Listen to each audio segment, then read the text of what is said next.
Good evening to you, brothers and sisters in Christ. This is your friendly vocation director, Father Adam McDonald, coming to you on this Tuesday evening. Happy St. Patrick's Day to you. I come to you tonight from a place where I don't spend a whole lot of time. That is my little office here at Divine Word College Seminary in Epworth, Iowa, home of our SVD vocation office. Just wanted to check in with you and offer you some updates and some words of encouragement as we continue to pray with and for one another and journey together through these days, being in solidarity with one another and all those who are suffering from the coronavirus pandemic. A couple of significant things today. One is that a meeting I should have attended in person in Chicago went to a virtual meeting online, and so spent about 5.5 hours in front of my computer today on Zoom, meeting with my fellow Board of Directors members for the National Religious Vocation Conference. Our meeting will continue all day tomorrow and again on Thursday. So a good thing about technology is that we can move forward with our meeting, 12 of us gathering from all around the country, and our staff at the national office in Chicago. Second bit of news today was that received word from my provincial superior that all activities and travels related to our vocation promotion efforts are to be brought to a full stop immediately for the foreseeable future. So we weren't given any end date for this, but at least for the time being, we will cease to be doing any traveling outside of our seminary campus to meet with discerners, to give talks, retreats, offer public masses. We will also be canceling upcoming discernment and come and see weekend visits of people who are discerning a vocation with our community. So for someone like me who spends most of his time preparing for the next trip, the next activity, the next flight, the next drive, it's a bit of a big pause in my life, as you can imagine. So absorbing that news today and working through the complications and consequences of having to postpone and cancel so many of my upcoming travels.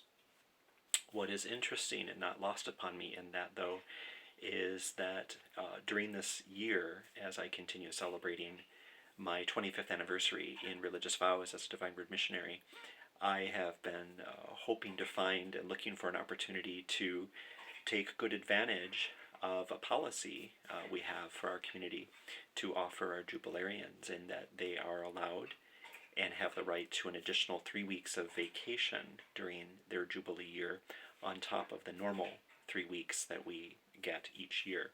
And I have been wondering to myself and questioning and looking at my calendar, thinking, where would I ever find 3 weeks to take as an additional vacation? So this may not be the vacation I was expecting, nor the break that I was hoping for, but it seems to be the break that God has chosen for me. And perhaps not a bad thing that it's happening during the Lenten season, during a time where we're encouraged, as always, to pray more, to make sacrifices through our fasting, and also through our works of charity. So certainly time for me to reflect upon how I may use some of this time to be more prayerful, more reflective, more giving of myself towards others, more kind, loving, and charitable to others, many of whom are in much more dire circumstances beyond their control than even I am at this very moment. Another piece of news today was the fact that here at our seminary, like so many places around the country, we are choosing to be in solidarity with the wider human community around us here in the Dubuque area, in the state of Iowa, the United States, and the world, as we institute many procedures and policies to help us do safe social distancing, extra cleaning and sanitizing of our own hands, and keeping a safe distance from one another so that we can avoid the spread of any germs and contagion. So along those lines, I self-reported today to our health office here on the seminary campus in light of my recent travels to the Pacific Northwest, having passed through Seattle, Washington, and Boise, Idaho last weekend, and also through Chicago O'Hare International Airport. So I submitted to having my temperature checked just to make sure that there's no immediate concern about my well-being and what I may pose as a threat to anyone around me. So was happy to see that my temperature was 97.2 Fahrenheit as opposed to the normal 98.6. So this is something that we'll be monitoring over the coming days. Also making sure to be aware of any changes in my physical condition should I begin to feel any soreness of throat or cold or cough coming on. So then finally, another significant thing happened at dinner tonight as I was sitting with one of our seminarians in our refectory. And he posed the question, he said, "Father, do you think that God is testing us and challenging us with this coronavirus?" And I thought that was a profound question. It's one that probably is crossing many people's minds these days. And in honesty and fairness, I said, I don't believe that God is challenging us in the sense that God intended or willed the coronavirus into existence, but recognizing the profound mystery of the nature of God, I do have to acknowledge that I do feel challenged by this situation, as do so many people. And I have to acknowledge the fact that God respects our human freedom enough, apparently, to not prevent or disallow the challenge that we experience and the suffering that we encounter.